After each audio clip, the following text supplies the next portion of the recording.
Buenas tardes, buenas noches. Me da mucho gusto estar en este seminario, en este panel de trabajo de la Academia Nacional de Arquitectura, el cual, como estábamos comentando un poquito antes de empezar la transmisión con los panelistas, ha despertado mucho interés en la sociedad mexicana, no nada más en los arquitectos, el hecho de conocer un poco de la arquitectura. Nos da muchísimo gusto presentar a la maestra Luis Noel, que es una crítica reconocida internacionalmente de la arquitectura. Ella fue fundadora inclusive del SICA, con un promotor de la arquitectura que fue realmente un motor para esto, Jorge Glusberg, en Buenos Aires, Argentina, hace más o menos 30 años. Y con toda la experiencia que tiene de haber estado en muchos congresos, de haber participado en muchos eventos.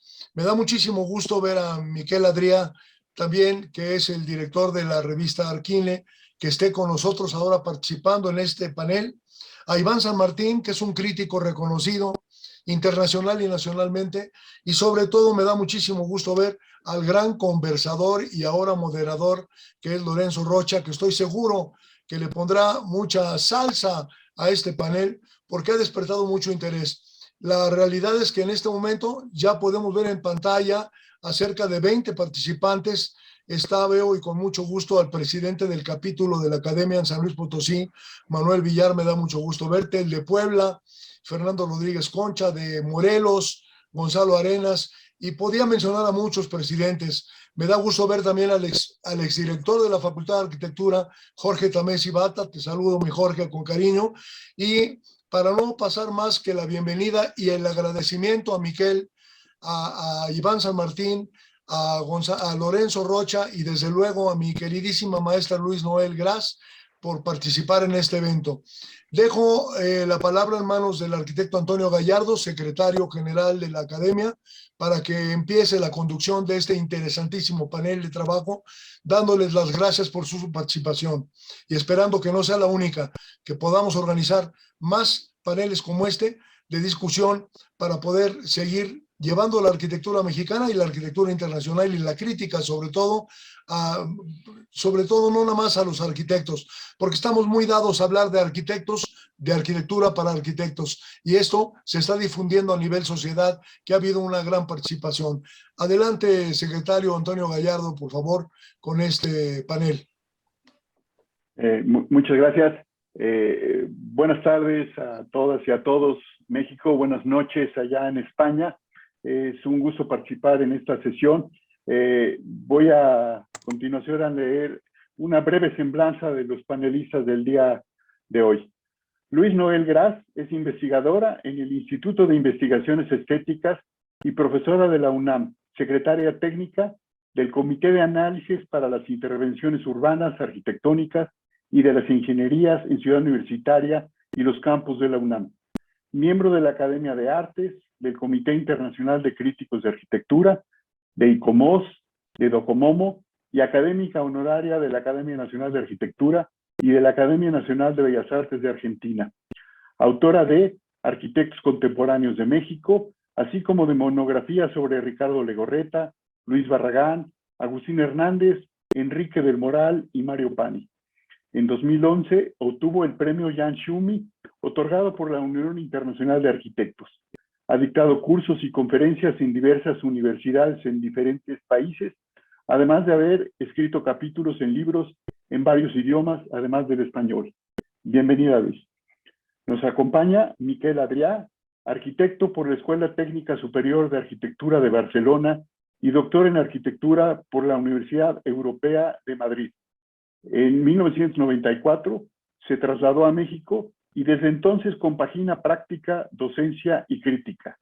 Ha publicado más de 30 libros sobre arquitectura mexicana y latinoamericana. Es director de Arquine y del Festival de Arquitectura y Ciudad Mextrópoli. Director de la Escuela de Arquitectura en Centro, curador y diseñador de exposiciones de arquitectura como el Pabellón de México en la Bienal de Venecia en 2012, consejero editorial de Domus en 2020 y miembro del Comité Científico de la Bienal de Seúl.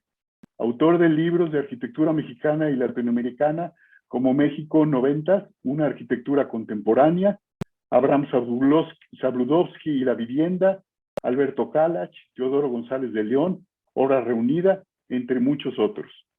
Iván San Martín Córdoba, arquitecto por la UNAM y filósofo por la Universidad del Claustro de Sor Juana, maestro en urbanismo por la UNAM y doctor en arquitectura por la Universidad Politécnica de Cataluña, España.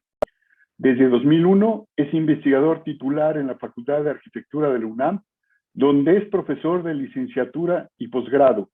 Ha dirigido 6 tesis concluidas de doctorado, 8 de maestrías y 4 tesis concluidas de licenciatura. Desde el 2005 pertenece al Sistema Nacional de Investigadores del CONACYT, fundador del capítulo mexicano de Docomomo, del cual es su secretario desde 2010. Es miembro de ICOMOS México, de la Academia Nacional de Arquitectura y del Comité Internacional de Críticos de Arquitectura, SICA. En 2010 obtuvo el premio Juan O'Gorman del Colegio de Arquitectos de la Ciudad de México y entre sus publicaciones destaca el libro Estructura, Abstracción y Sacralidad, la arquitectura religiosa del movimiento moderno, que obtuvo el premio INA Francisco de la Maza en el 2016, y la coordinación del libro Ingenieros de Profesión, Arquitectos de Vocación, 25 protagonistas en la arquitectura mexicana del siglo XX, que el CAMSAM otorgó medalla de plata en la Quinta Bienal de Arquitectura de la Ciudad de México en este año. Y nuestro moderador el día de hoy, Lorenzo Rocha Cito, arquitecto por la UNAM, maestro en teoría y crítica, y del Instituto de Estudios Críticos, donde coordina el área de estudios territoriales, profesor de asignatura en la UNAM y miembro del comité editorial de la Facultad de Arquitectura, académico de número en la Academia Nacional de Arquitectura y colaborador regular de Milenio Diario, autor de ensayos sobre fotografía y arquitectura y arquitectura crítica, proyectos con espíritu inconformista, director de la Oficina de Transformación Urbana, la revista Espacio, y Oficina de Arte, un espacio para residencias artísticas en el centro de la Ciudad de México. Muchas gracias a todos por su participación y dejo la conducción, la moderación de este evento a Lorenzo Rocha. Adelante, Lorenzo.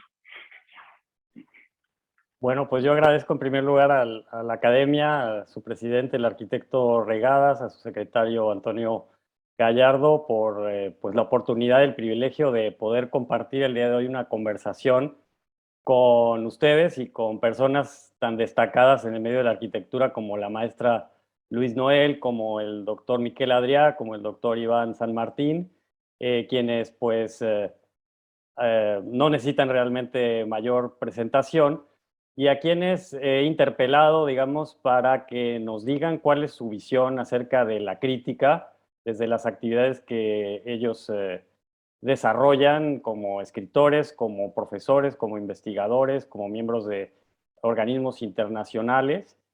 Y bueno, pues espero que cada uno de ellos nos pueda exponer esta visión que tienen sobre la crítica en México y en el mundo, en publicaciones y en la red, o donde ellos consideran que se está haciendo un trabajo más intenso también en lo académico. Y bueno, después de que ellos hagan estas presentaciones personales, también yo les diré algo de mi experiencia en este campo de la crítica. Tendremos también una oportunidad de responder, cada quien después de haber escuchado a los demás compañeros académicos, y más tarde abriremos entonces el espacio para que quienes están aquí en la reunión y quienes están también mirándonos por Facebook Live, que puedan redactar preguntas que nuestro secretario va a hacer favor de leernos y seleccionar, y así poder tener un debate no solo entre nosotros 4, sino también con toda la comunidad académica y no académica que ha asistido a este fantástico evento. Quiero recordar, bueno, que la pregunta es esa: ¿cuál es el estado, según ustedes, de la crítica desde sus actividades? También pueden, digamos, responder a otra pregunta que es importante, que es ¿qué es para ustedes la crítica? Que seguramente lo tienen muy claro. Y yo solo quiero mencionar que también tenemos un punto de contacto importante, quienes ejercemos la crítica, también con la academia, no con la academia en el sentido universitario, sino en específico con la Academia Nacional de la Arquitectura, porque la academia tiene como misión conocer, reconocer y dar a conocer la arquitectura.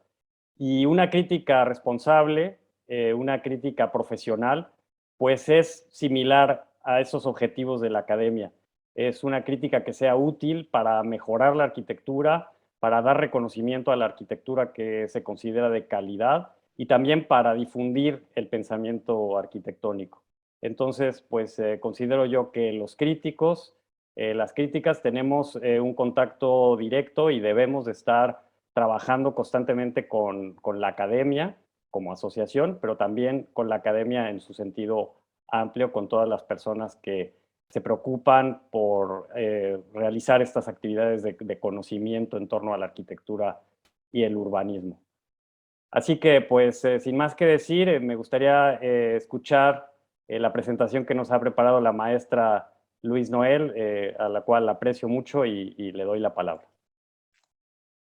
Muchas gracias. Me da mucho gusto estar aquí. Gracias por la presentación, por ver a tantos colegas que me da mucho gusto. Así que yo preparé algo breve, por una parte. Por otra parte, preparé algo audiovisual muy, también muy sintético, porque pienso que no me puedo enfocar a la crítica en general. En fin, es como un campo muy grande y decidí enfocarme a una parte que me ha venido preocupando últimamente, porque me he encontrado a muchas personas, muchos que se acercan a hacer textos crítica sin nunca jamás haber visitado la edificación a la que se refiere. Entonces, por eso me centro en el tema del poder de la mirada. Claro, inicio con una frase, porque para mí, remontándome a los inicios del tema de la crítica, me encuentro que Charles Baudelaire dice algo muy interesante. La crítica debe ser sesgada, apasionada, política, es decir, hecha desde un punto de vista exclusivo, pero desde el punto de vista que abre más horizontes. Y creo que esto es algo que yo he tratado de seguir de cierta manera. Podemos decir que los poetas y literatos franceses de la segunda mitad del siglo XIX establecieron un nuevo acercamiento al arte a través de la crítica de las obras de los artistas de su tiempo. No solo dieron la batalla por quienes ampliaban los límites de las expresiones plásticas, también supieron aquilatar la calidad de sus aportaciones y las colocaron al centro del debate. Se trata, y por eso me gusta poner esta pintura de Fantin-Latour, se trata de la lucidez combativa de Charles Baudelaire, que estoy señalando aquí y de quien leí la frase, pero de otros grandes personajes como Émile Zola, así como propuestas comprometidas de Stéphane Mallarmé, entre muchos otros. Fueron los testigos de su tiempo, quienes miraron de primera mano las obras que muchos descalificaban para redimirlas. En suma, fueron testigos de su época y nos enseñaron que el análisis proviene siempre cuando se es testigo directo del acto creativo. También en ese momento, la fotografía, como un instrumento de apoyo a la visualidad, fue asentando sus bases. Era a la vez una herramienta para el registro y una nueva expresión artística.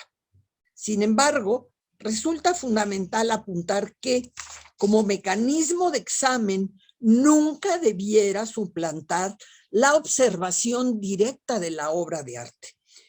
Por demás está señalar que lo propio debe suceder cuando el análisis versa sobre la obra arquitectónica. Por ello, es necesario enfatizar que la visita a una edificación resulta indispensable en el proceso de un análisis responsable y profundo. Recordemos que uno de los destacados críticos de arquitectura del siglo pasado, Bruno Sevi, quien por cierto junto con Pierre Bagot fueron quienes concibieron la idea de CICA, el Comité Internacional de Críticos de Arquitectura, que efectivamente su promotor fue Jorge Glusberg. Bruno Sevi afirmaba la importancia de esta acción, la que estaba presente en el título mismo de su más conocido libro, y que yo estoy segura que la mayoría de ustedes por lo menos han leído parcialmente, Saber ver la arquitectura. Nuevamente es ver. Resulta lógico comprender entonces que las propuestas de este historiador para tener un acercamiento a la arquitectura del movimiento moderno y su concepto espacial tiene una relación intrínseca con la mirada. Entre 1984 y 86, en colaboración con Carmine Benincasa, Sevi publicó 3 volúmenes de la colección Comunicare la Arquitectura, como dice aquí, que se destinan a, como dice, los 20 monumentos italianos, complejos arquitectónicos y espacios abiertos. En este caso, la relevancia no solo está en las obras seleccionadas o en la indudable calidad de la edición, sino en el interés de los directores de la serie de efectivamente comunicar la arquitectura, lo cual en realidad es una crítica arquitectónica. Para lograrlo, indican en el prefacio que la arquitectura, a diferencia de las artes visuales, requiere de una participación biopsíquica, por lo que es indispensable realizar un recorrido por la edificación o el conjunto o el espacio en cuestión con un sentido preestablecido. De esta forma, el crítico arquitectónico se encuentra ante el problema de encontrar un método o un sistema para aportar una forma de comprensión del inmueble y no solo una aproximación. A diferencia de la música y la literatura, no existe aún un medio moderno de transmisión fidedigno de la arquitectura. Por ello, la comunicación por medio de un escrito crítico es fundamental, aunado a fotografías, planos y otros documentos que coadyuven a este menester. O sea, solo fotos y planos no son suficientes, se requiere de un estilo, un escrito crítico, una crítica arquitectónica. Para quien recibe esta información, esta nunca será tan enriquecedora como la visita, pero resulta indudable apoyo para quien desea tratar de leer en una publicación una obra arquitectónica. Y ese es un poco el deber de los críticos, ayudar a leer las obras arquitectónicas para aquellos que lo tienen que hacer a la distancia. Inicialmente, quien busque transmitir sus opiniones o críticas sobre un edificio o espacio abierto deberá hacerse una serie de preguntas a las que tratará de responder en su texto. Es claro que deberá contar con imágenes en las cuales apoyar la investigación emprendida sobre el objeto a tratar y que es deseable que formen parte de su trabajo. Pero lo que resulta indispensable es la confrontación directa con la obra. Un recorrido, como dice Sevi, biopsíquico y un análisis in situ para lograr una verdadera aportación crítica. En este sentido, no solo se trata del contacto directo con la arquitectura, también con el entorno físico y cultural de esta, que permita aquilatarla adecuadamente. Abundando en esta idea, se comprende que el sitio y el momento de la obra, el argumento, deberá de jugar un papel fundamental en la mirada del interesado, una mirada acuciosa y cuidadosa. Es claro que los cuestionamientos sobre el aspecto y la función del proyecto seleccionado deberán despertar la curiosidad del analista y la de los lectores, para marcar los elementos novedosos encontrados que están en la base misma de la selección del edificio. Se trata, en todo caso, de un esfuerzo particular para mejorar los sistemas de transmisión y conocimiento de la arquitectura, más allá de una bella fotografía o de un dictamen mecánico. De cierta forma, siguiendo las reveladoras palabras iniciales de Baudelaire, podemos agregar con él que la mejor crítica es aquella que es divertida y poética. No es esa fría y algebraica que con el pretexto de explicarlo todo no tiene ni odio ni amor y se despoja voluntariamente de todo tipo de temperamento. Efectivamente, una crítica aséptica, fría, no aporta nada, como dije en un principio de Baudelaire, tiene que ser algo apasionado. Es una tarea fundamental la que señala el poeta, claro, y además él era poeta. El tema de la escritura era algo para él que se le daba con enorme facilidad. La crítica entonces no será otra cosa que el reflejo de la obra de que se ocupa. Aquellos que a través del tiempo se han interesado en la cultura y el arte se han dado normalmente a la tarea de visitar, cuando les es posible, las edificaciones y obras maestras que les interesa conocer. Si no es posible hacerlo en persona, en ocasiones se apoyan en diversos medios, que van desde imágenes y publicaciones hasta videos o en algunos casos recorridos virtuales. Se trata de aproximaciones al objeto de nuestro interés, donde la narración de quien lo ha estudiado y visitado aportará, como lo dije, una visión apasionada. Ninguna cantidad de fotos o videos puede generar la emoción que se siente al ingresar al Panteón, a este sitio.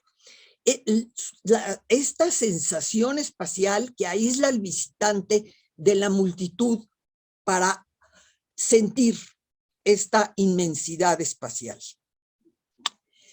En Angkor Wat es la abrumadora impresión que se siente al acercarse al sitio, lo que acompañará la exploración de sus pasillos ricamente decorados dentro de un clima muchas veces abrumadoramente cálido. La maravilla de los exuberantes detalles en los templos de Khajuraho, los jardines y el clima cálido no se pueden capturar nunca en una imagen. Y lo que tal vez hemos hecho muchos de los que estamos aquí, un recorrido por la casa de Luis Barragán dotará al visitante de sensaciones de silencio, una inmersión personalidad en la serenidad y la belleza que tanto interesaban a este arquitecto. El atrevido dominio de la edición de la Biblioteca Morgan por Renzo Piano proporciona una lección irreplicable para mí de respeto y creatividad, que solo podemos entender cuando llegamos ahí y vemos la conexión entre el edificio del siglo XIX y el actual. Y finalmente, tal vez una obra muy traída y llevada en diversas publicaciones, el poder y la energía de la capilla de Ronchamp, de Le Corbusier, no se pueden encerrar en un boceto o en una ilustración. Los recuerdos visuales estarán presentes y acompañarán a innumerables críticos e investigadores, convirtiéndose en observadores y testigos del poderío y la seducción de la arquitectura. En suma, el crítico arquitectónico, además de proveerse de un soporte técnico y de un estudio concienzudo del proyecto, deberá por fuerza visitar el objeto de su crítica. Se trata de un recorrido que ilumine el objetivo de sus propuestas, a la vez que aporte nuevas luces sobre diversos temas que van desde el medio ambiente hasta los detalles interiores. El análisis de la estructura y de sus materiales proporciona un ángulo interesante que se acompaña con la sensación del espacio, lo táctil de los acabados, y se enriquece con la constatación del entorno y su relación mayor o menor con el interior. Surgen así matices, diferencias sutiles y gradaciones en la apreciación del objeto arquitectónico, donde se refinan las percepciones y los conceptos se integran al análisis. El caudal adquirido así por el observador crítico se sumará a sus investigaciones para aportar finalmente un texto que, al enriquecerlo, irradiará hacia aquellos que lo reciban. Muchas gracias. Muchas gracias, maestra. Es realmente siempre un placer escucharla hablar, porque su punto de vista desde la historia del arte, que es distinto que el que tenemos los que estudiamos arquitectura, que estamos inmersos en cuestiones técnicas también, porque todos nosotros escribimos, pero también hemos construido, pues se contrasta muy bien con esta visión suya de las bellas artes. Y sí, no cabe duda que no se debe de confundir jamás la información con la experiencia. Y para poder realmente hacer un juicio, emitir una opinión profesional sobre cualquier obra de arte, y entre ellas la arquitectura, pues sí es indispensable tener un contacto estético, un contacto por medio de los sentidos con esa obra. Yo he estado, y seguramente a ustedes, compañeros, también les habrá sucedido, en debates muy airados sobre tal o cual edificio nuevo, en el cual probablemente todos los participantes en la mesa resulta que no lo conocen, e iría más allá en decir que para mí no basta con visitar un edificio una vez, porque como decía Heráclito, no se puede cruzar dos veces el mismo arroyo. Hay que visitarlo y revisitarlo, porque en distintas horas del día, en distintos momentos de nuestras vidas, pues vamos a tener una percepción distinta de ese edificio. Y las obras que nos emocionan, las obras que nos interesan, pues no basta con verlas una sola vez, y desde luego no es profesional opinar de ellas sin haberlas visto al menos una vez. Así que bueno, pues esto es un elemento muy importante para el debate que tenemos el día de hoy. Y sin extenderme más, me gustaría darle la palabra al doctor Miquel Adrià para que nos dé su opinión al respecto del tema de la crítica. Por favor, Miquel. Gracias, Lorenzo. Muchas gracias a la Academia por este evento. Ante la pregunta de origen que planteas, Lorenzo, de cuál es el estado de la crítica, la primera tentación o la primera respuesta que se me antoja es casi decir que no existe, que no hay crítica. Y un poco agarrándome de esa frase lapidaria, dirección única de Walter Benjamin, como mencionaría Alex Hernández, la crítica, decía Benjamin, es tomar distancia, y desde una perspectiva contemporánea en el que nos puede quedar todo muy cerca, siempre pues tenemos un problema de falta de perspectiva. Entonces, desde esa perspectiva o de esa falta de perspectiva, diría que adolecemos de crítica o de crítica rigurosa, seria. Es cierto que desde algunos medios impresos históricos, desde aquello que llamábamos periódicos, que se imprimían cada día y comprábamos en las esquinas, habían algunas columnas interesantes. En México, el mismo Manuel La Rosa, actualmente pues todavía Goldberg, o el mismo François Chasselin, o Luis Fernández Galiano, cuando sus textos salían de la cancha estrictamente de la arquitectura, en su caso de arquitectura viva, y también se comunicaban desde esas páginas del país. pero de algún modo me atrevería a decir que la arquitectura o la crítica de la arquitectura contemporánea o bien tiene un impacto sumamente endógeno o bien se ha, digamos, pulverizado. Es decir, cuando pensamos en la crítica, no sé, gastronómica o la crítica de cine, es muy probable que tenga un impacto mucho más allá de su propia disciplina. Seguro, algunos de nosotros de aquí de la academia hemos tenido alguna incursión en esas canchas. Sin embargo, me atrevería a dudar mucho que algún cocinero o algún director de cine hubiera incursionado en nuestras críticas arquitectónicas. En esa pulverización también es cierto que han sucedido como varios fenómenos. Por un lado, han aparecido otros modelos blogueros que de algún modo generan una cierta confianza a sus seguidores, que quizá también es un modelo ya en vías de extinción y han ido apareciendo algunos otros, pero que de algún modo sentaban como una línea de pensamiento muy de nicho y que ha generado pues comunidades alrededor de algunos blogs específicos.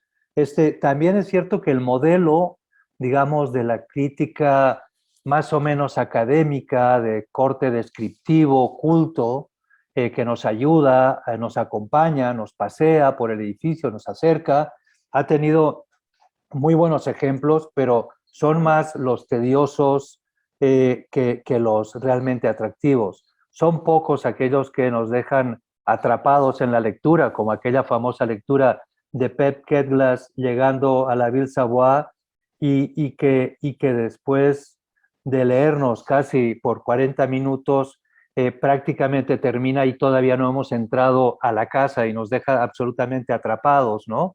Y nos está invitando, nos está provocando, nos está de algún modo tratando de empujar a esa visita en el que todavía no nos da más que claves o posibles llaves para poder acceder a una lectura crítica. Nosotros desde Arquines, sobre todo, más allá de que durante años pues tuviera una columna en Reforma, cuando tuve la posibilidad de ser con consejo editorial del Reforma y a partir de ahí invitar a varios amigos a que nos fuéramos turnando esa columna hasta que dejó de ser de interés del periódico, como otros tantos periódicos que dejaron estos aspectos tan de nicho, como ellos decían, pues para concentrarse en cosas más genéricas o más transversales, pero desde la cancha propia de Arquine, desde hace ya casi 25 años, pues hemos tratado de tener una política editorial desde una posición crítica que de entrada se puede entender desde a veces esa lectura reflexiva que en algunos casos sirve para identificar qué es lo que no se publica. Ya hay un principio de elección ahí y qué sí se publica y qué es lo problemático en cada momento. Esto nos ha llevado a entender cada vez más en los últimos años el interés o la lectura de aspectos transversales, aspectos que tienen que ver con un cierto activismo, en algunos casos que afectan a la ciudad, como pasó con el tema de la avenida Chapultepec, en el que fue una participación muy activa, también generando no solo lo que se publicaba, sino los debates que se generaban previos a lo que se iba a publicar. Y eso nos ha llevado a abordar temas, digamos, de ese carácter transversal, que se expanda, que salga de la cancha estrictamente endógena y a veces ensimismada del propio discurso de la arquitectura misma, ¿no? Es decir, de la lectura, la comprensión de ese espacio arquitectónico en el que a veces esa mirada culta nos ayuda, nos sirve para pasearlo virtualmente al que lo lee. Esos temas transversales que nos han interesado van desde temas de vivienda colectiva a temas de recuperar la calle, como va a ser el próximo número, campos de juego o multiescalas o lugares comunes, o hablar de la ciudad insostenible, entendiendo cuáles pueden ser las respuestas de nosotros, arquitectos, ante una problemática planetaria en temas de sostenibilidad, o hablar de esa arquitectura que se puede hacer con casi nada. En ese sentido, pues el enfoque, digamos, de una publicación permite crear una cultura en torno a la propia disciplina que de algún modo nos ayuda a reflexionar, nos ayuda a tener una posición crítica. También el difundir y analizar, profundizar en la obra de algunos autores, bien de corte clásico moderno, de mitad del siglo pasado, o algunos contemporáneos, siempre más difícil, por lo que decía al principio, remitiéndome a Benjamin, nos permite, si no sentar cátedra en el sentido canónico de la palabra, sí tratar de tener una mirada lo más completa a través o a lo largo de la obra de algunos autores. Y por otro lado, también ir construyendo una historia, por ejemplo, que es un poco lo que hemos pretendido con el libro que recién presentamos la semana pasada del libro Arquitecturas Mexicanas, lo mejor del siglo XXI, ¿no? Que con ese título irónicamente pretencioso, desde principios de siglo, hemos ido juntando cada 2 años lo que nos parecía, con un comité que seleccionaba, lo que nos parecía más interesante, y de algún modo eso va también construyendo un hilo histórico de sus autores, de aquellos que van emergiendo, de aquellos que todavía están, de aquellos que permanecen a lo largo del tiempo.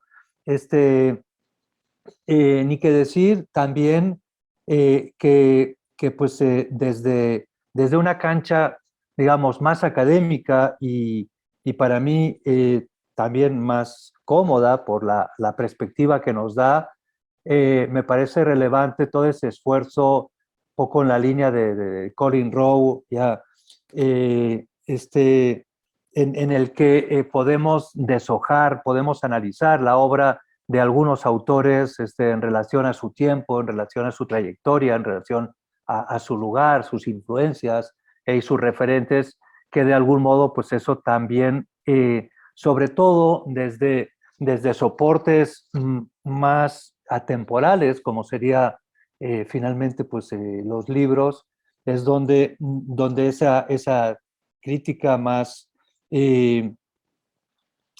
académica, diría, se puede ir narrando, sin descartar, obviamente, esas plataformas que estudian algunos periodos significativos, como pues, Docomomo, seguramente Iván lo va a poder desarrollar mucho mejor, y en el que yo tuve oportunidad hace un par de semanas de participar en una de las conferencias precisamente del Docomomo Internacional, para hablar de esa influencia de Le Corbusier en la arquitectura mexicana. Yo sí creo que un poco para contradecir lo que yo mismo empecé diciendo, sí existe una crítica, pero sobre todo una crítica que no solo se soporta con nuevos formatos, sino que también tiene un modo muy distinto de abordar. De algún modo, en un mundo cada vez más inmediato, más visual, también más a veces flojo para lecturas largas, encuentra una buena cancha en soportes como los breves textos de Twitter, ¿no? En el que casi son memes, casi son aforismos que muchas veces nos sirven como introducción, como anzuelo, como gancho para entrar a otro texto. Digo, yo mismo, a veces con textos propios o ajenos, escojo alguna frase también o del mismo texto o mía a propósito del texto, en el que invito a aquellos que puedan estar siguiendo, pues abrir como una pequeña ventana para entrar a un texto de mayor calado. Sin embargo, eso nos lleva también a un tipo de narrativa a veces desconexa, a un diálogo en el que en aras de esa hiperdemocratización de las voces que ahí participan, pues también conviven pues desde voces calificadas a otras que no lo son para nada, y que a veces eso genera también unas controversias, algunas de ellas innecesarias, y que algunas hasta tienden más al escándalo que a la reflexión. Yo creo que la crítica, y con eso termino, pues la vamos a tener sobre todo dentro de nuestro mundo, dentro de nuestra academia, dentro de la arquitectura misma, y solo trascenderá, por mucho que pretendamos hacerlo más seguido, solo creo que trascenderá cuando el tema que se aborde también sea un tema exógeno de la disciplina misma. Es decir, eso que siempre pretendemos y que tanto decimos a veces desde la misma academia, la Academia Nacional de Arquitectos, pero también la academia en términos generales, de que sería bueno que saliéramos de esa cancha. Creo que eso solo sucede en la medida que el tema que se trate salga también de esa cancha misma. Es decir, si vamos a discutir sobre el Panteón, o vamos a discutir sobre el Museo de Arte Romano de Monet, o vamos a discutir sobre la Biblioteca Vasconcelos, por poner tres casos sumamente interesantes, va a seguir siendo entre aquellos que entendemos nuestro propio lenguaje. Si esa discusión pasa a un campo exógeno, más transversal, que tiene que ver con temas que afectan a la sociedad en general, en ese momento nuestra crítica también va a salir de esta cancha. Es decir, creo que sin complejos ni frustración alguna, la crítica de arquitectura tiene que saber vivir dentro de su propia cancha, en tanto que sea de arquitectura. Y con eso paro aquí, y si quieren ya regresaremos. Muchas gracias. Bueno, Miquel, pues digo, desde luego hemos seguido pues toda la trayectoria de Arquine, desde que era solo la revista, a la labor como editor y después en los congresos, e incluso ahora que también en arquine.com, digamos, en la red, pues el formato en el que leemos esas reflexiones ha cambiado. Pues digo, es muy interesante escuchar tu definición de la crítica como que no existe, y digamos esta rectificación de alguna manera que haces al final contradictoria, que yo traduciría más en que la crítica, pues lo que ha sucedido es que se ha descentralizado. Si bien en la etapa anterior, en la generación anterior, había como una línea muy clara, jerárquica, entre, digamos, el crítico o el grupo de críticos que daban la línea de las discusiones y que tenían la última palabra, o que eran las voces más autorizadas. Ahora esas voces están pulverizadas, como dices, y están descentralizadas. Y entonces, pues casi cualquier persona, incluso un estudiante o gente que no es del campo de conocimiento de la arquitectura, pues puede publicar en un blog, puede publicar en su Twitter, puede publicar en la red, y tener una opinión que pueda suscitar un debate, que creo que es algo que es muy enriquecedor para nuestra disciplina. Hay veces que pensamos que debatir es pelear, pues no es pelear. Debatir es exponer los argumentos abiertamente, y pues uno tiene que ser un caballero también, una dama al debatir y aceptar, digamos, las visiones de los demás, sin que eso se vuelva, digamos, un ataque personal ni un motivo de disgusto, ¿no? Eso es algo que también tenemos que educarnos, creo yo, no solo como arquitectos, como historiadores del arte o como cualquier otra disciplina, pues hay algo que está por encima de eso, que es algo que es, digamos, es algo formativo. Y por eso yo creo que, por ejemplo, la filosofía es un estudio que sí da las herramientas para tener ese comportamiento y para entender, digamos, a disociar al objeto de la persona y poder discutir en términos de igualdad. Pero bueno, no me quiero extender tampoco demasiado porque vamos a tener ahora tiempo de una segunda vuelta, y quitar tiempo, desde luego, a la siguiente intervención, que promete muy interesante, por parte del doctor Iván San Martín. Por favor, Iván, si puedes comenzar. Muchas gracias. Voy a leer. ¿Me escuchan bien? Yep. Voy a leer para no excederme en el tiempo. Espero no sea cansado. Bueno, empiezo. Le he titulado 7 apabullantes errores de la crítica arquitectónica. Comienzo. La crítica es una palabra incómoda, pues no nos gusta ser criticados, ni tampoco que nos censuren algún aspecto de nuestra personalidad o de las obras arquitectónicas que diseñamos o de los textos que escribimos. No obstante, cuando se convierte en el verbo criticar, difícilmente nos hemos librado de caer en la tentación de ejercer tan seductora acción. Pero no nos confundamos, no es lo mismo criticar que opinar, pues aunque son acciones parecidas, se distinguen en la fortaleza de sus argumentos, en la validez de sus silogismos y en la finalidad que persiguen. Pero vayamos por partes, como diría Aristóteles, qué es y qué no es y quién la ejerce. Por sí misma, la crítica es la facultad humana de poder juzgar, es decir, emitir juicios de valor acerca de algo material o inmaterial. No tenemos evidencia si los animales son capaces de hacerlo cuando deciden sus acciones, pero a la especie humana sí le sirve de herramienta para el raciocinio a fin de seleccionar o discriminar aquello que le favorece o le perjudica a su sobrevivencia.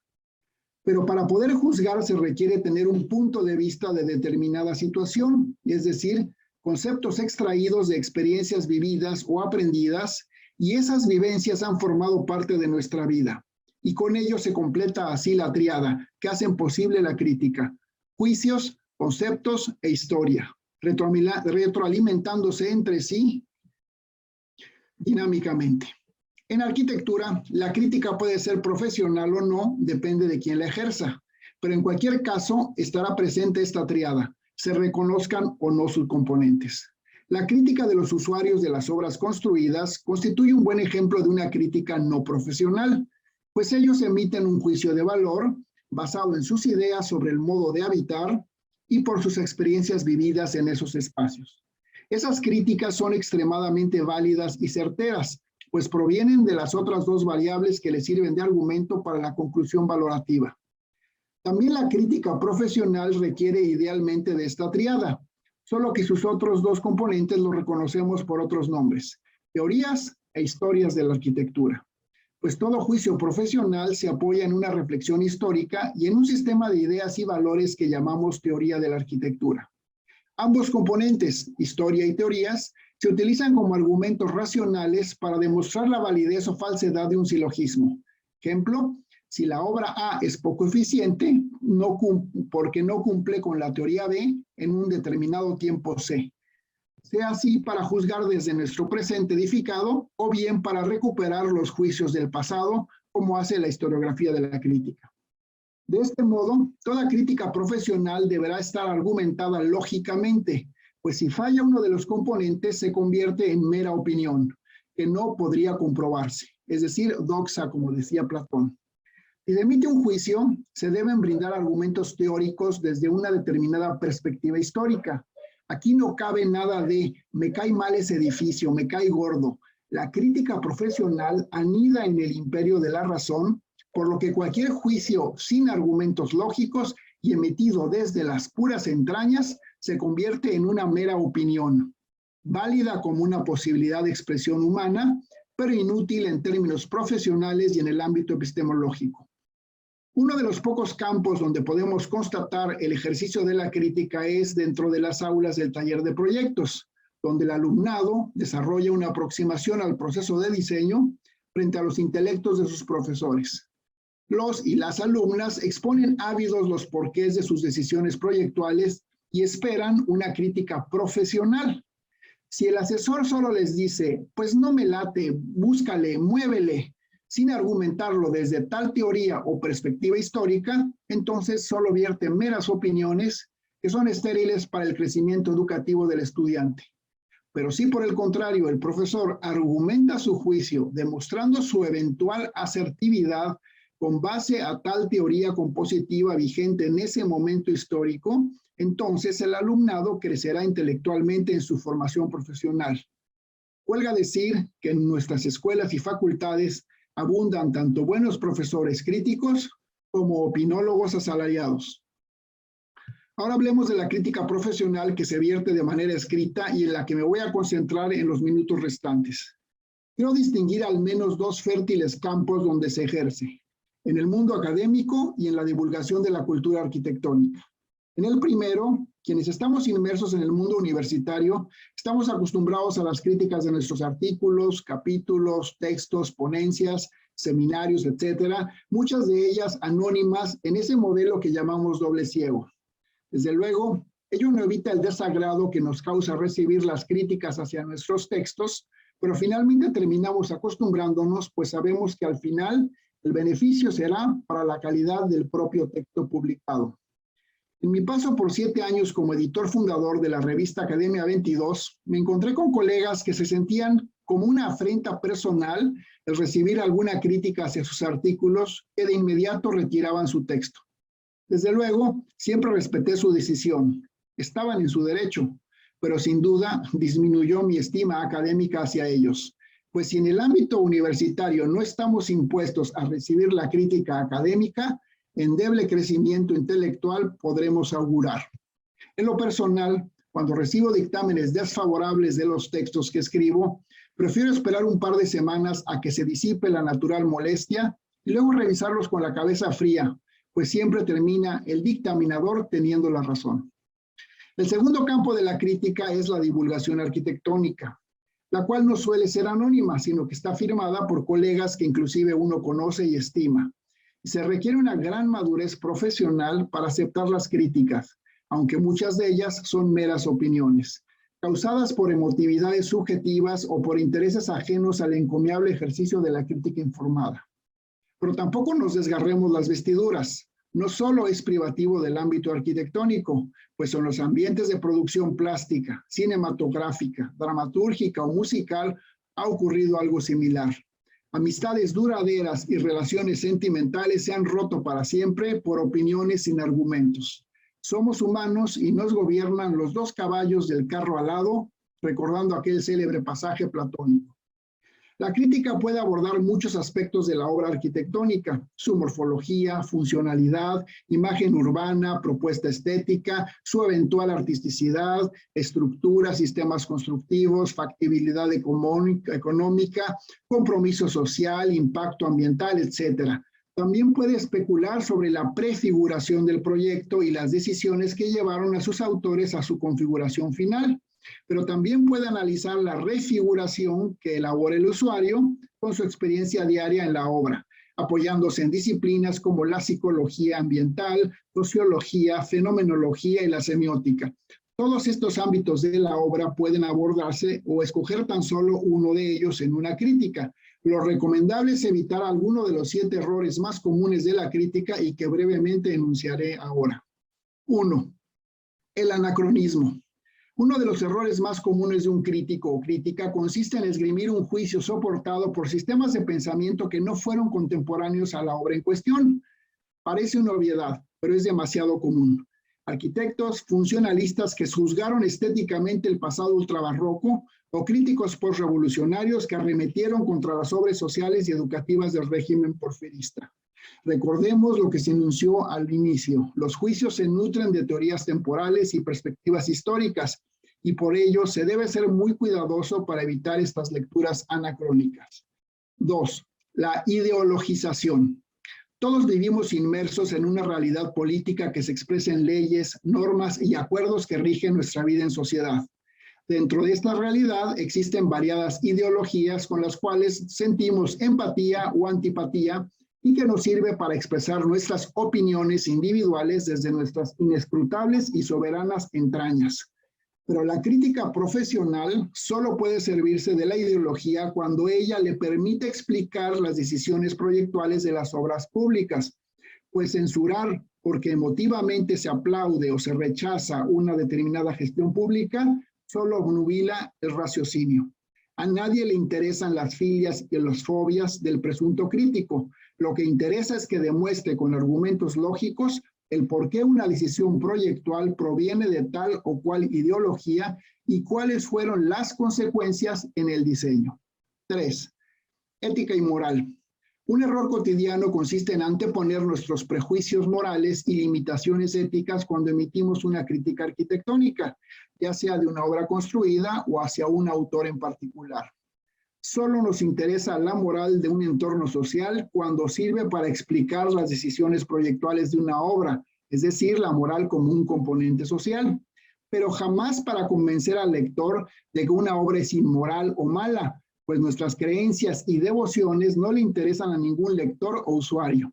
Y lo mismo deberemos advertir en el adecuado manejo de la ética, que como se sabe, es la reflexión hacia nuestras acciones y decisiones en la búsqueda del bien, tanto del autor de las obras como de la ética de quienes escribimos la crítica. Recordemos, la moral es sociológica, la ética es filosófica.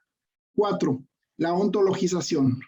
Otro de los errores más comunes de los críticos es asignar atribuciones humanas a las cosas inertes, como la arquitectura. Se atribuyen decisiones y actitudes a las obras, pues se dice, esa obra quiso simbolizar tal cosa, o ese edificio quería ser, en fin, pero no nos confundamos, las obras y las ciudades no poseen libre albedrío, tampoco volición, ni mucho menos aspiraciones. Son los autores o autoras quienes deciden, proyectan, hacen, discriminan y resuelven, o bien son los usuarios vivos quienes usan, requieren, demandan o establecen relaciones axiológicas con los espacios, contenedores, muebles y enseres.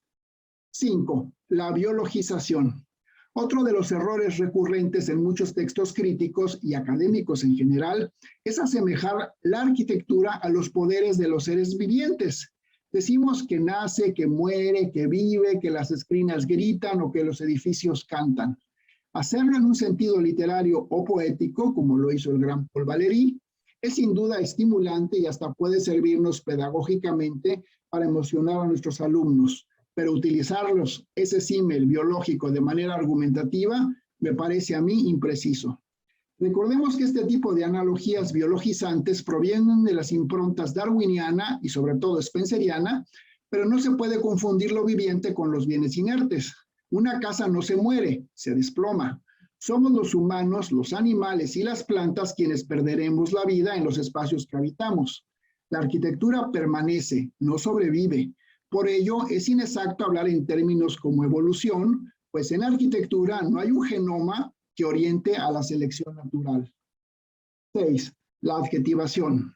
Se dice que el adjetivo califica al sustantivo, así que utilizarlos dentro de una crítica arquitectónica es sin duda comprensible y necesario, pues parte de su ejercicio es la asignación axiológica.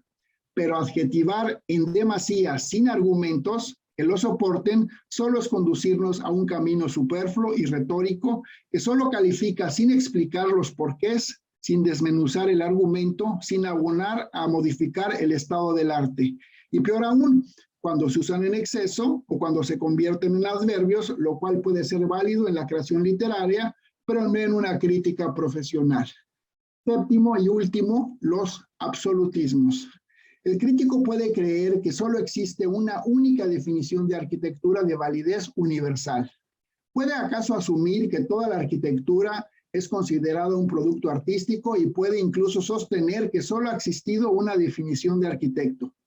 Cada uno puede presuponer que existen valores arquitectónicos de validez universal, como la sección áurea, y hasta que hay un destino manifiesto, un espíritu absoluto o un apocalipsis por venir. Cada crítico está en su derecho a decidir a qué teorías y sistemas de pensamiento se adhiere, pero asumir cuando se escribe que todos los potenciales lectores comparten esos dogmas, me parece que es o una limitación intelectual o una soberbia autoral. En suma, frente a estos 7 apabullantes errores, parecería que el espacio para la crítica es acotado y poco plausible, pero nada más lejano de ello. La crítica arquitectónica es deseable tanto para los profesionales como para los miembros de un entorno social. De hecho, uno de los rasgos de una sociedad madura es poseer una tradición crítica robusta y fructífera. En contraste, cuando solo hay opinólogos que además ni siquiera conocen a profundidad los entresijos de la profesión arquitectónica, la sociedad es inmadura y los profesionales solo buscan textos laudatorios en libros o revistas que solo persiguen fortalecer una imagen de autor o de una firma, válido desde el punto de vista mercantil, pero infructuoso para la institución arquitectónica.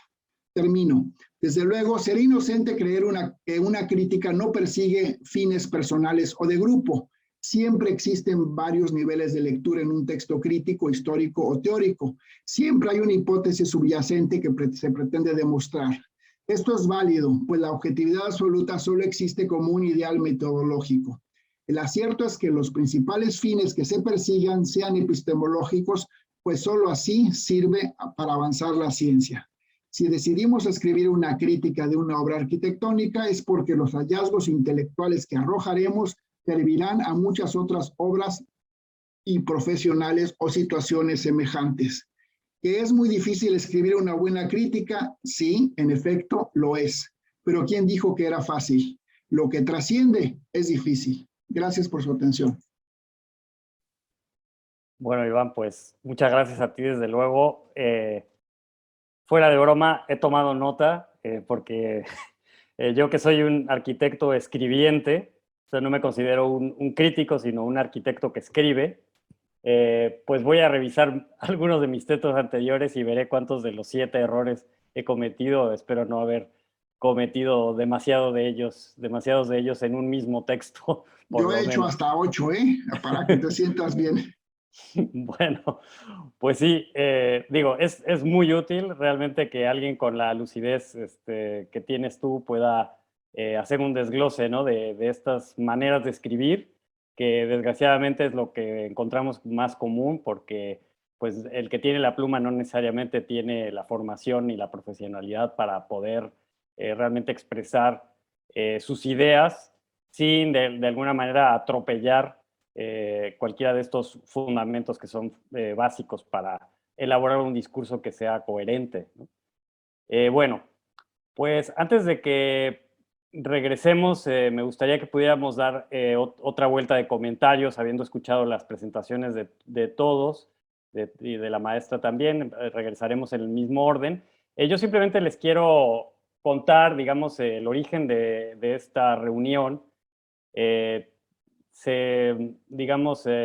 Comenzó por una conversación entre Antonio Gallardo y yo por ahí del mes de septiembre, después de que yo publiqué un texto en el periódico Milenio que se llamó Ficción, el jueves 30 de septiembre de 2021, y que, bueno, compartí con el chat de la academia y que al parecer pues llamó la atención específicamente del arquitecto Gallardo, y dijimos, tenemos que armar una mesa, tenemos que invitar a la maestra Luis Noel, y de ahí se fue ligando un poco la organización.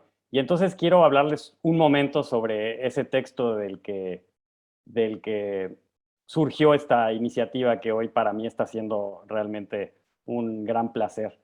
Y tiene que ver con una conferencia que Michel Foucault dictó en 1978, que se tituló ¿Qué es la crítica?, en la cual el filósofo expuso su concepto no sobre la crítica misma, no sobre la crítica como lo que conocemos como señalar defectos o como emitir juicios, sino más bien sobre la actitud crítica, que Michel Foucault sitúa entre la alta empresa kantiana, lo que Kant llamaba el Aufklärung, que es, digamos, el arrojar la luz sobre los fenómenos, y la independencia.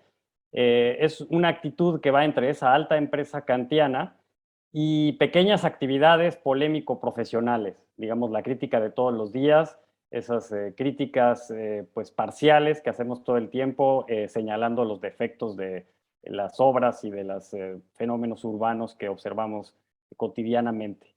Para Foucault, la crítica es sinónimo de virtud y representa una condición humana de madurez mediante el cuestionamiento del saber y del poder de la autoridad.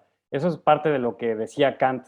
Digamos, para Kant, el Aufklärung era, digamos, la adquisición de una mayoría de edad como ciudadanos, en la cual ya somos capaces de cuestionar a la autoridad, porque la autoridad es la autoridad por el saber, por el poder que adquiere mediante el saber.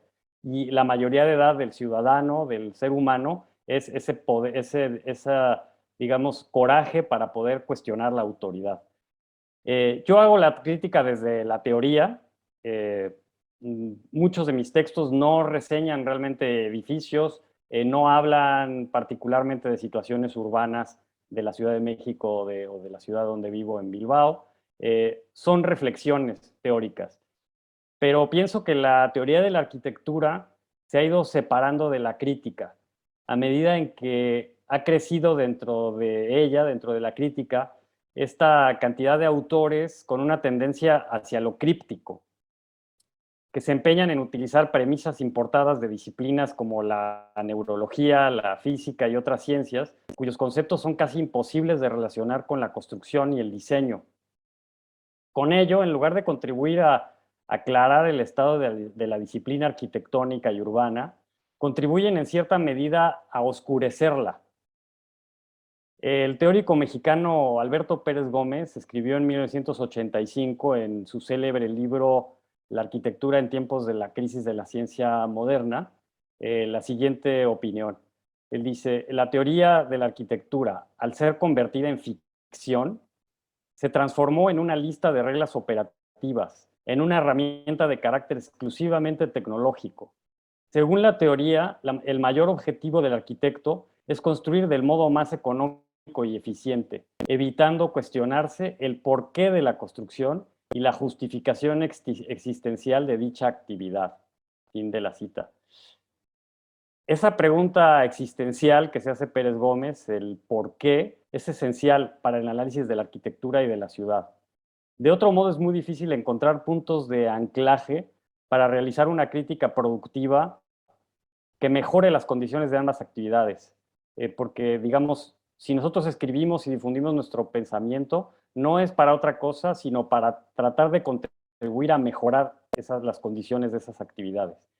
Según Foucault, la crítica no existe más que en relación con otra cosa distinta a ella misma. Es un instrumento y es totalmente lógico, porque si se hace crítica sobre un objeto. O sea que la crítica no existe por sí misma, sino que es un instrumento para observar lo que nos rodea.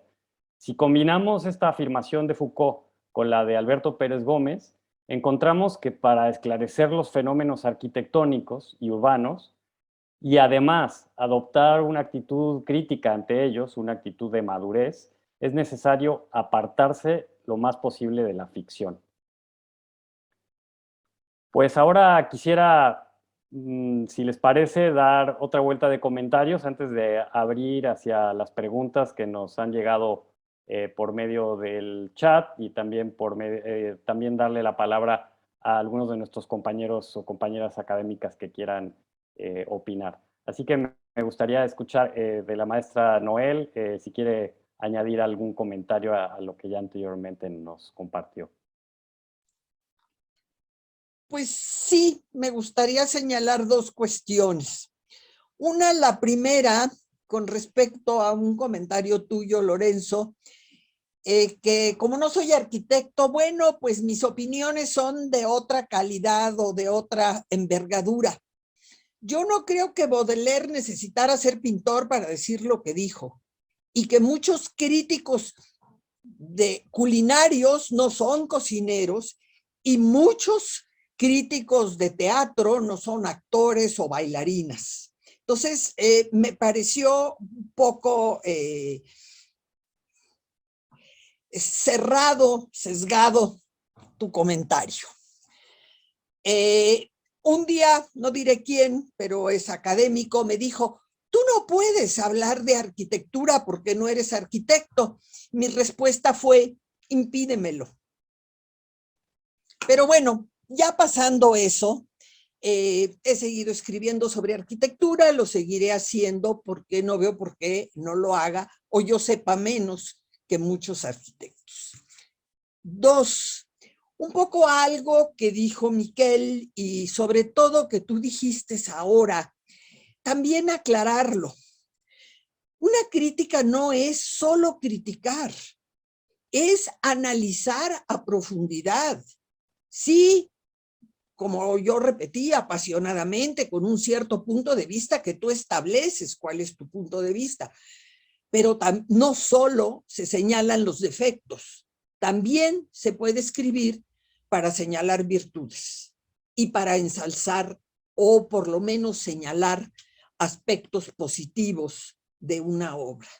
Entonces, yo sí quiero dejar eso asentado para que se sepa que hablar de algo no siempre, hacer la crítica de algo no es equivalente a criticar en el término más diario de las cuestiones. Le paso la palabra a mis colegas.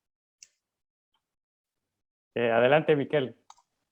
Bueno, solo reafirmar que lo que dice Luis, y estoy seguro que en el espíritu de lo que ha dicho Lorenzo no había para nada el ánimo de descalificar a nadie por no ser arquitecto, y es totalmente cierto que además, digo, hasta dentro de la tradición, digamos, anglófila, precisamente los críticos no necesariamente son arquitectos. Y ahí hay una lista extensísima de una tradición muy rica. Pero estoy seguro que en el espíritu de Lorenzo también estaba esto. Coincido también que la crítica no solo es el mal uso o el exclusivo uso de destruir algo, de criticar en el sentido más coloquial de la palabra, sino es una construcción. La crítica de arquitectura es arquitectura misma. La crítica es una construcción que se basa en un conocimiento adquirido para analizar una obra pormenorizada y a partir de ahí poder ensalzar o cuestionar las decisiones proyectuales que hayan habido. Y en ese sentido hay excelentes ejemplos y disculpen que me vuelva a remitir a Rafael Moneo, pero creo que sería un caso extraordinario de un arquitecto contemporáneo que es capaz de ver con esa perspectiva tanto histórica como inmediata para deshojar en todos sus detalles, en sus aspectos, desde esa posición culta que le permite ver a profundidad, igual que un crítico de música, probablemente sin ser necesariamente músico, sabe leer una partitura. Y dicho eso, casi que, y para ser breve, diría que prácticamente todo lo que hemos dicho, parafraseando a Óscar Tusquets, todo es discutible. Es decir, si bien coincido a priori con Luis que un buen análisis de un edificio, una buena crítica de un edificio requiere la visita y eventualmente las visitas, como también apuntaba Lorenzo, no es menos cierto que algunos autores son capaces de hilvanar un discurso por obras que no han conocido, es más, y que eventualmente no han conocido. O no hemos recorrido, por ejemplo, el Danteum.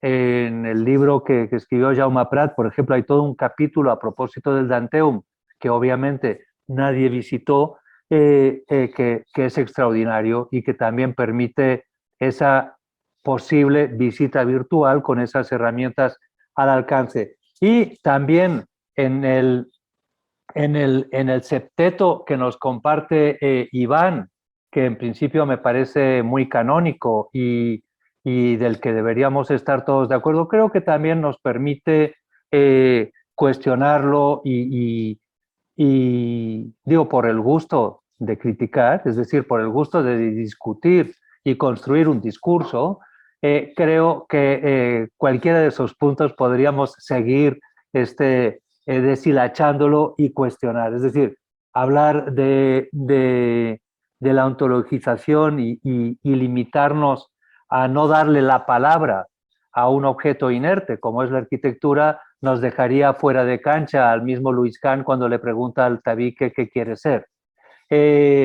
O el tema de la biologización, ¿no? Por ejemplo, aquello que ya citaste a propósito de aquellos edificios que cantan, etcétera, y que el mismo Teodoro en alguna ocasión me dijo, y tú seguramente lo has hecho alguna vez, ¿no? Que es darle voz a aquello que el mismo, según Teodoro le decía a Octavio Paz, no podías hacer, que es usar palabras de una disciplina con otra. Creo que eso también es discutible, y así lo hice en su momento con Teodoro.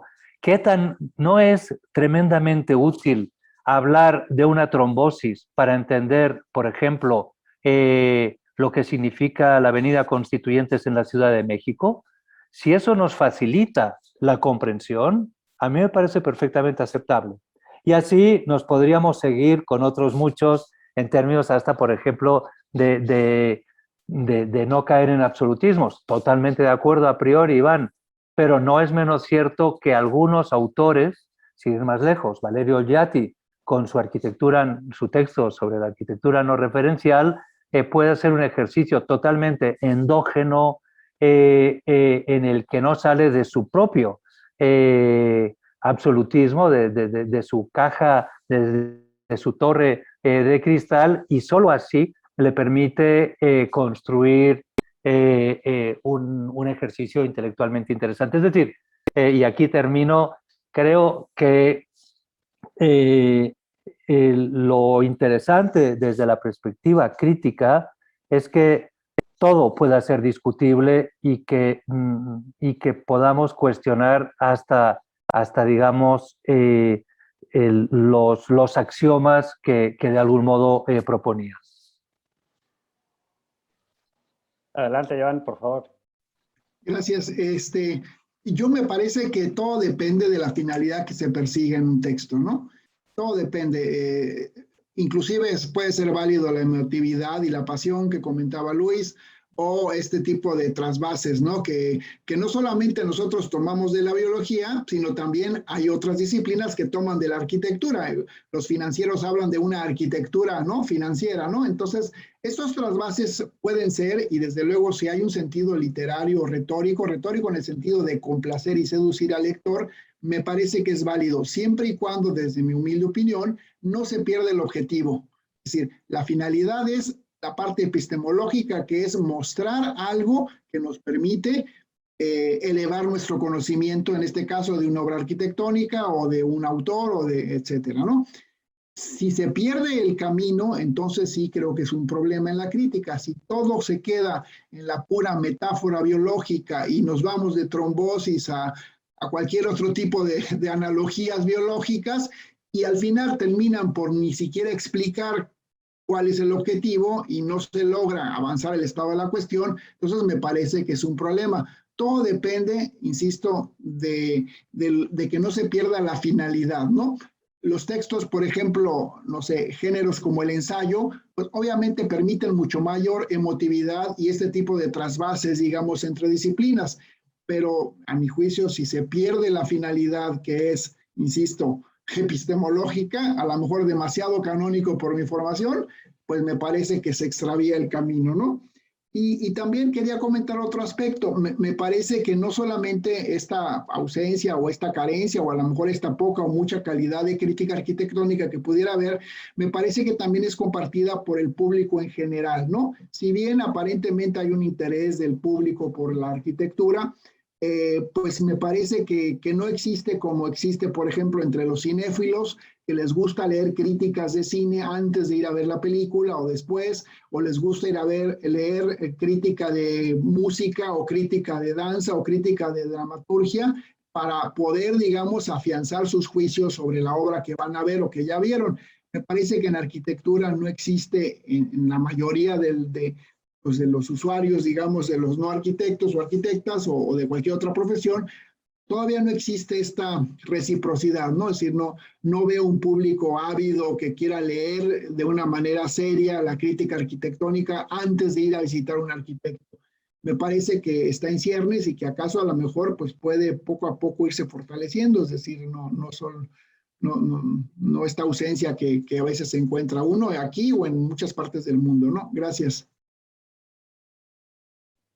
Bueno, yo también por último quería mencionar, desde luego estoy de acuerdo con que todo es cuestionable, o sea, eso yo creo que es un fundamento muy interesante, muy útil escucharlo, digamos, en un debate de la Academia Nacional de Arquitectura, digamos, para que pueda haber esta forma que yo veo como de compañerismo, ¿no? En esta asociación que tenemos nosotros para poder discutir todos los temas, ¿no? Sin tener temas tabús.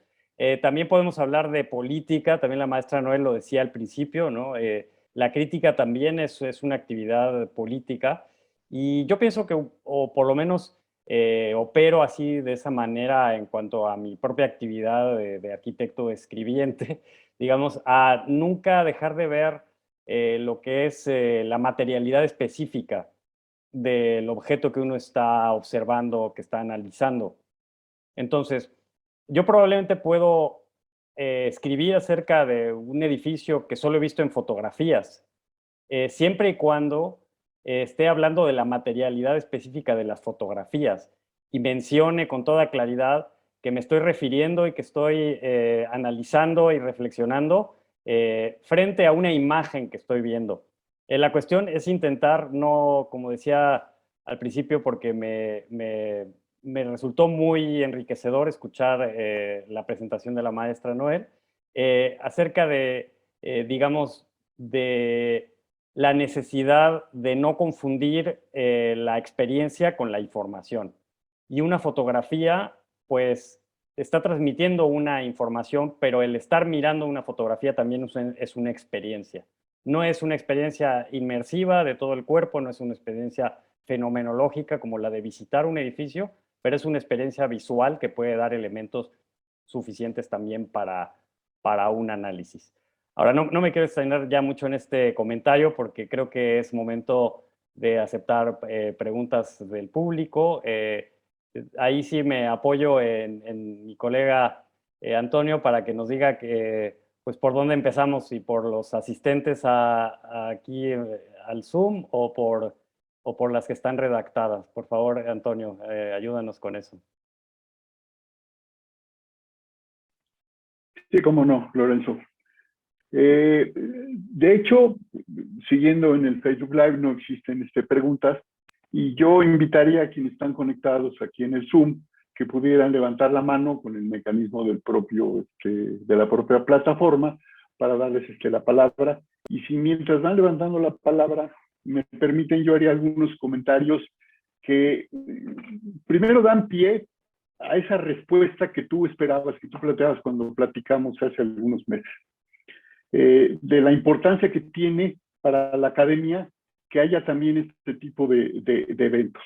Hay eventos que se han vuelto tal vez un poco clásicos, las sesiones académicas, los conversatorios, las conferencias o presentaciones de proyectos, pero hace mucha falta debate y me gustó mucho cuando lo planteaste. Debatir no es pelear. Y aunque parezca muy superficial, ese famoso chat de la academia que se ha convertido a veces en una suerte de lavadero, y lo digo abiertamente porque alguien ya lo comentó, eso da pie a que tengamos este tipo de eventos. Iván nos invita a recurrir a la filosofía porque nos da las herramientas. Hagamos filosofía de la arquitectura. Tomando distancia, como lo plantea Miguel Adrià con su referencia a Benjamin, pero también corriendo el riesgo, porque es importante correr riesgos, sobre todo en el seno de la academia. Y bueno, me da mucho gusto que haya participado en esta ocasión Luis Noel, que desde hace muchos años era activa como cronista de la academia, por la ventaja que es no ser arquitecta. Y yo creo que eso también es importante, abrir el espacio a no arquitectos para dialogar y para debatir entre otras disciplinas y con otras personas.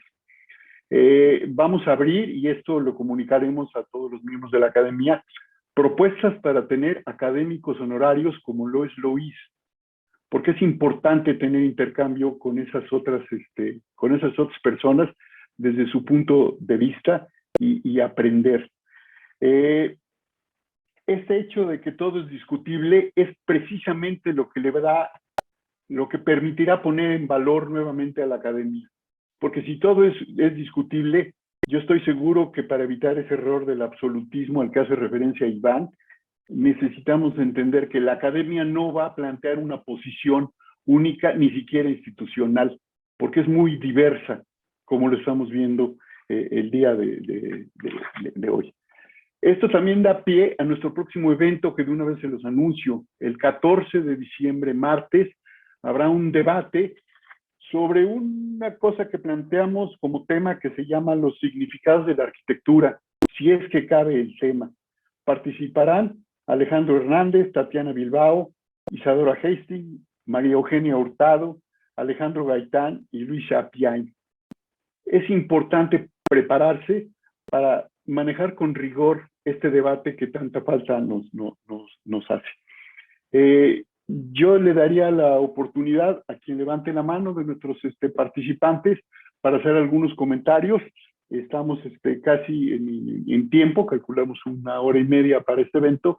Si alguien de los que nos acompaña levanta la mano, con mucho gusto podemos abrirles los micrófonos.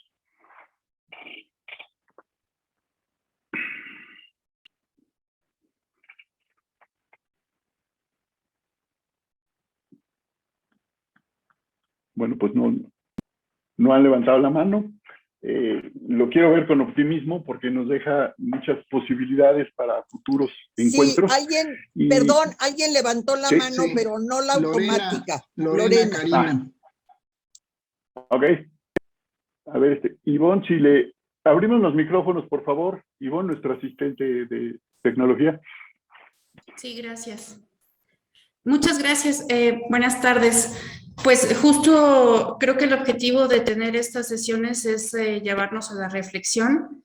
Y bueno, dos comentarios. Uno es un comentario y el otro una pregunta, y que tiene que ver con lo que acaba de decir Toño Gallardo en este momento. El primer comentario es que me parece que es muy importante que tomemos este aspecto de la crítica arquitectónica, que a mí me preocupa que algunos programas de arquitectura, de arquitectos en formación, pues están retirando este tipo de asignaturas o materias teóricas, quizá porque no se le encuentra qué tiene que ver o qué relación tienen con los talleres de diseño, y justo en la charla se comentó y se platicó. Creo que retomar el libro de Moneo de estrategia proyectual es un documento que puede ayudar a los jóvenes estudiosos de la arquitectura, pues, a identificar cómo a través del diseño, a través de sus proyectos arquitectónicos de clase, pueden llegar a defender y establecer una postura teórica. A veces como que está separada la cuestión de la teoría arquitectónica, de la crítica y de la historia de la arquitectura, y no se lleva al taller de diseño. Cuando tomando estos aspectos a partir de la historia, a partir de la teoría y a partir de la crítica, se podría recuperar el sentido natural que tiene la arquitectura en cuanto a su función y en cuanto a su valor social. En esta pregunta que siempre nos hacemos de cuál es el futuro de la arquitectura, creo que ahí es donde se puede gestar. Ese es un comentario en donde también comparto la importancia de la crítica. Y la pregunta es sobre un comentario que también escribí aquí en el chat, que a mí me interesa saber sobre cuando hablamos de semiótica en arquitectura y que hablamos de significados y simbolismos, que en mi postura me parece que es importante tomarlo en cuenta. Me gustaría escuchar también la opinión de algunos de los expertos sobre qué relación tiene esto en la crítica. Muchas gracias. Muchas gracias. Si alguno quiere contestar, y luego damos oportunidad a 2 personas más que tengo aquí anotadas, Fabricio Lázaro Villaverde y a Sergio Organiz. Pero si alguien quiere contestar esta pregunta, Anoto una más, por favor, para Alejandro Ochoa, y con estas tres daríamos el cierre. Si me permiten...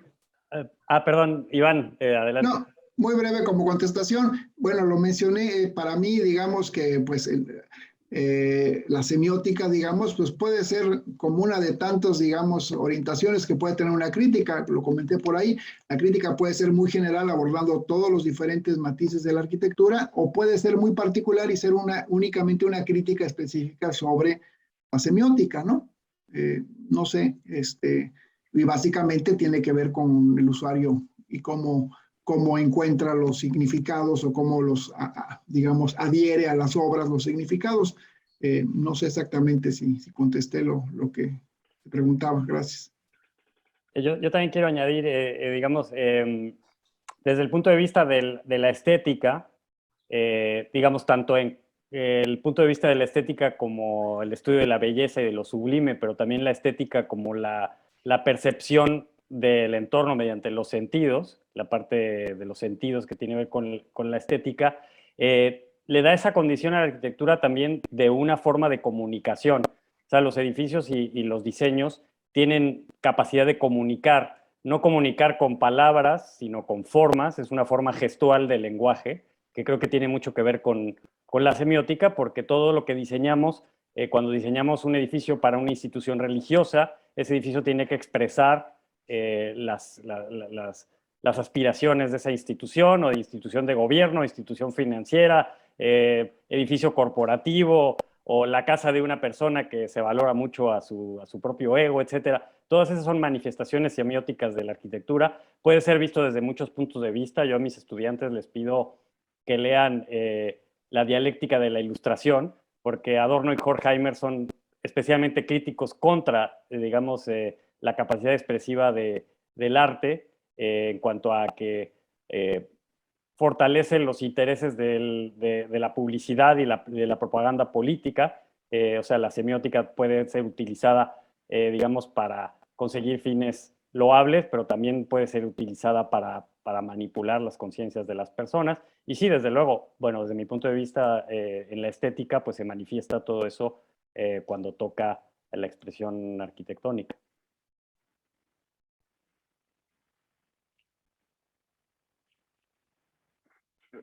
Bien, le damos la palabra a Fabricio Lara. Sí, gracias. ¿Sí me escuchan? Lázaro Villaverde, perdón. Sí, ¿me escuchan? Sí. Bueno, gracias. Disculpen porque no tengo imagen, estoy en el teléfono y no le sé muy bien activar este tema. Pero bueno, primero pues celebro que la academia abra este espacio para el debate, sobre todo eso, para el intercambio de opiniones, que siempre es sano y es necesario en la Academia de Arquitectura, por todos los que estamos involucrados en ella, los que estamos interesados en empujar el desarrollo de estos temas medulares para el aprendizaje, no solamente en las aulas, sino fuera de ellas. Bueno, en principio tengo una diferencia con lo que inició diciendo Miquel Adrià. Yo creo que sí hay crítica, por supuesto que sí hay, y se ha dado de manera abundante. El problema es que no hay los medios para su divulgación masiva, a diferencia de Arquine, que los tiene, y muy selectivos, por supuesto.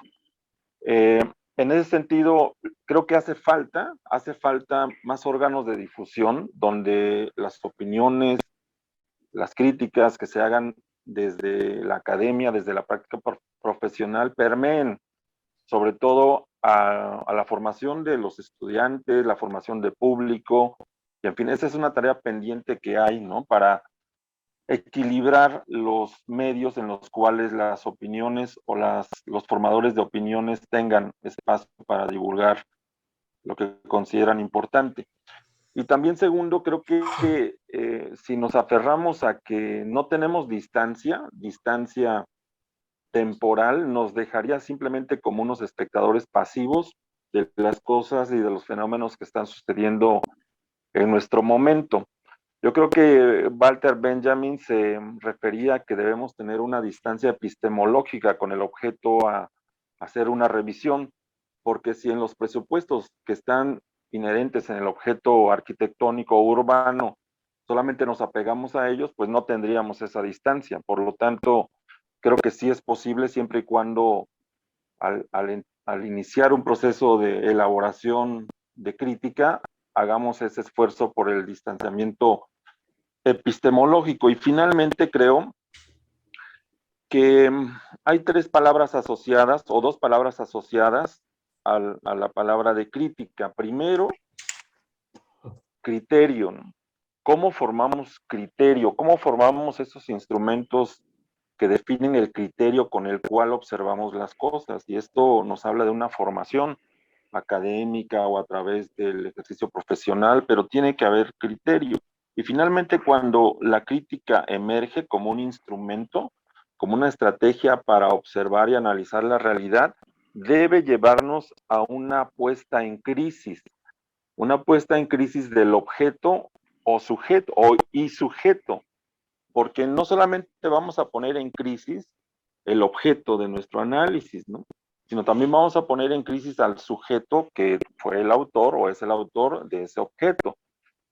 Porque finalmente la crisis lleva a ese punto medular, ¿no?, de desmantelar, de desmontar lo que está incorporado en un objeto, pero al mismo tiempo, como decía la doctora Luis Noel, da la oportunidad de que los sujetos tengan esa opción de revisar las estrategias con las cuales han trabajado sus propuestas y de ahí en adelante reconducir pues sus propios ejercicios, ¿no?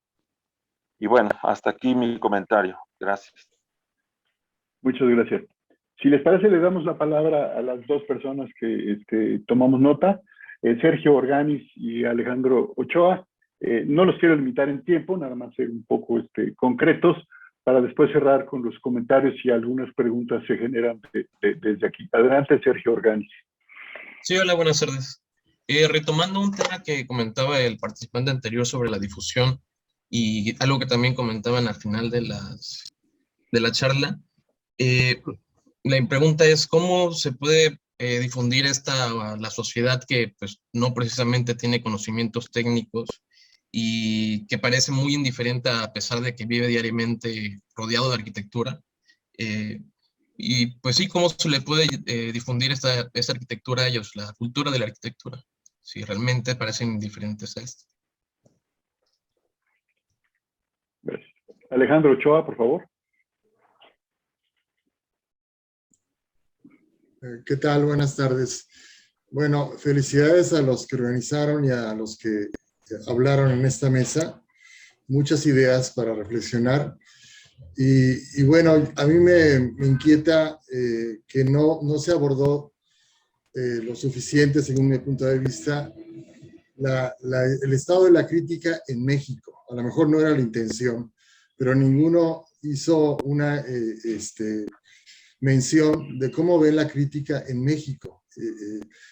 Miquel habló de que no existe, aunque después reconoció que sí hay distintas maneras en que se da.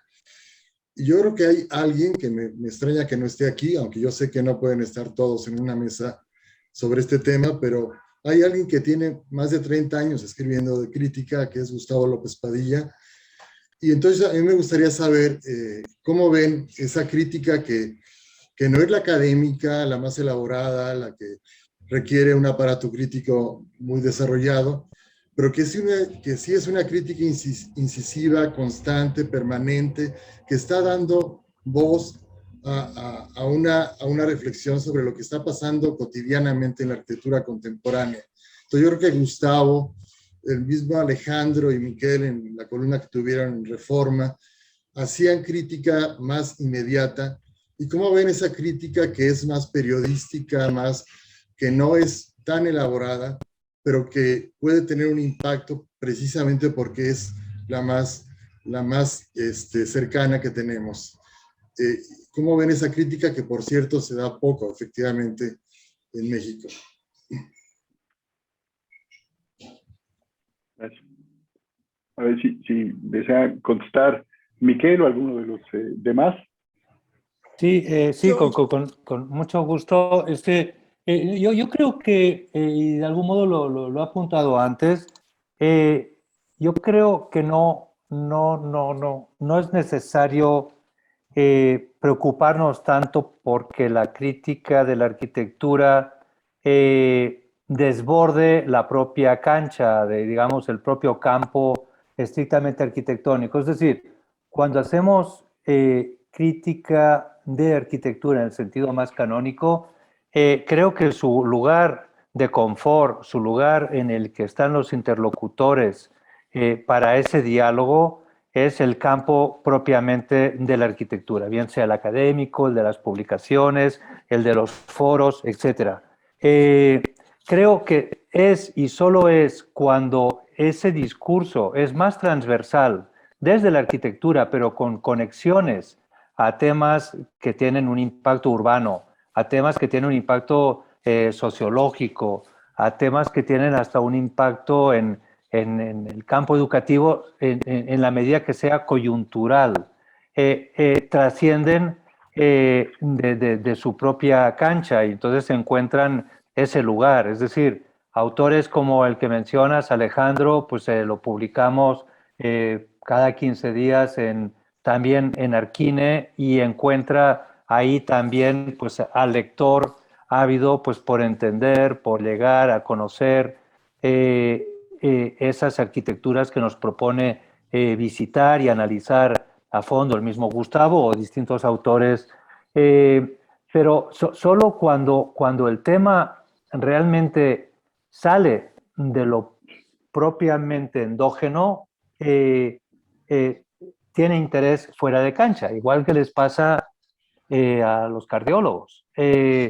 Durante mucho tiempo me había preocupado que pues desde la sociedad pues igual no les interesaba la arquitectura, les interesa en el momento en el que les preocupa, los agrede, hay un abuso urbanístico, hay algún evento que tiene un impacto desde el punto de vista del ciudadano.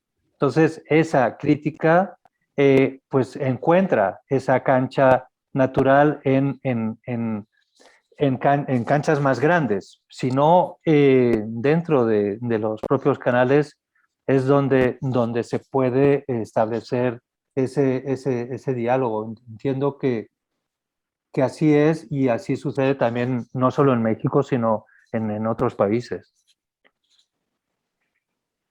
Gracias. Luis Noel quería comentar algo. Sí, bueno, en primer lugar me parece muy acertado reconocer la calidad y la constancia del trabajo de Gustavo López Padilla. Por otro lado, esto de cancha y no cancha y endógeno y no sé qué, probablemente Miquel, porque él vive inmerso en su mundo de Arquine, piensa que solo inmerso ahí pueden funcionar cosas y hay muchos otros mundos donde suceden muchas otras cosas sin necesidad de un cardiólogo. Eso es todo lo que quería yo decir. Gracias, Luis. Yo tomo como compromiso lo que apunta Alejandro Ochoa y el compromiso para el siguiente foro.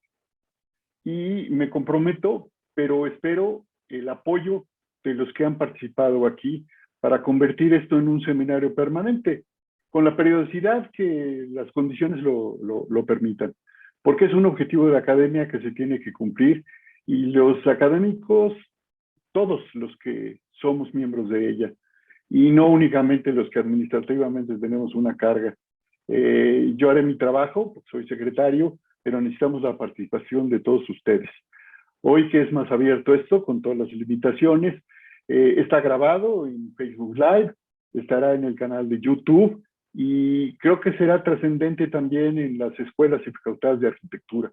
Hemos logrado durante estas últimas sesiones vía Zoom en la academia una penetración importante también a nivel nacional con los otros capítulos de la academia. Esto no nada más es el Valle de México. Les agradezco a todos su participación, su interés, y yo le pediría, primero les doy una disculpa de que Torregada se retiró a su terapia, como saben algunos de ustedes. Él está en proceso de restablecimiento después de varias intervenciones quirúrgicas en la columna vertebral, pero pues él sigue muy al pendiente de todo esto y cuenten con todo el apoyo de él y de los que estamos cerca de él. Yo le daría la palabra a Lorenzo para que cierre y pues luego organizaremos la que sigue. Lorenzo, estás involucrado ya desde el principio. Adelante, Lorenzo.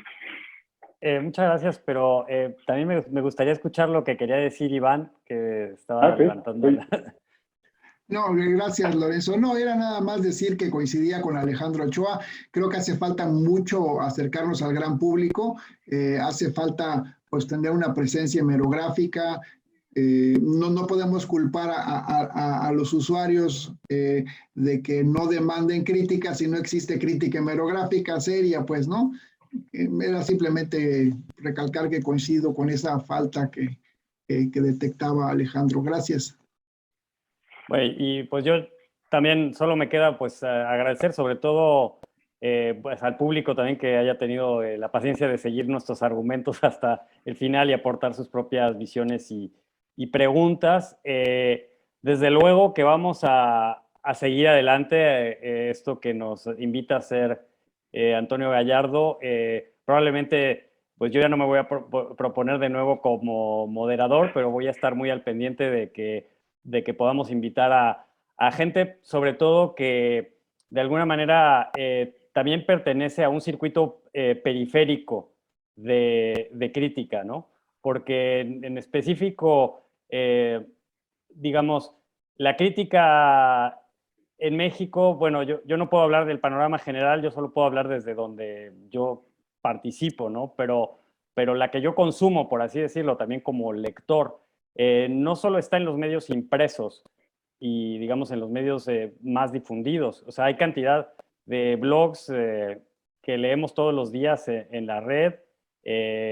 O sea, por ejemplo, pues Una vida moderna o Materiales concretos o El trazo semanal o Navegando la arquitectura o el otro blog. O, por ejemplo, hay otros medios que consultamos como los podcasts o las emisiones de radio como Radio Arquitectura o Planta Libre, etcétera. Entonces, yo pienso que sí, hay mucho material de mucha calidad. Algunos se difunden por los canales, digamos, tradicionales del medio impreso o de la editorial, pero otros son efímeros y pues yo creo que quienes nos interesa la arquitectura, sin importar de dónde sea nuestra proveniencia profesional, los que nos interesamos en la arquitectura y en el urbanismo, pues tenemos mucho material que podemos consultar todo el tiempo y desde luego está lo que hace Gustavo López, lo que haces tú mismo, Alejandro, el trazo semanal, y pues todo eso contribuye a ese panorama que tenemos de lo que queremos que sea la arquitectura mexicana. Pues yo creo que lo vamos a dejar aquí y pues habrá más de estas sesiones. Muchas gracias a todos y a todas por haber estado aquí. Muchas gracias nuevamente y les doy una noticia. El día de mañana, después de un largo periodo de espera, será entregado por el Gobierno de la República el Premio Nacional de Arquitectura al arquitecto Fray Gabriel Chávez de la Mora. Esto será en Palacio Nacional. Hay mucha limitación de acceso, pero buscaremos la manera de difundir este evento porque será una breve semblanza y afortunadamente recién acaba de cumplir 92 años el arquitecto Gabriel Chávez de la Mora, un maravilloso, un digno exponente de arquitectura religiosa y también de otros espacios educativos que son referentes en la arquitectura nacional. Nuevamente, gracias y estén pendientes de los próximos eventos de la Academia y agradecemos su asistencia a todos y nuevamente que tengan muy buenas tardes.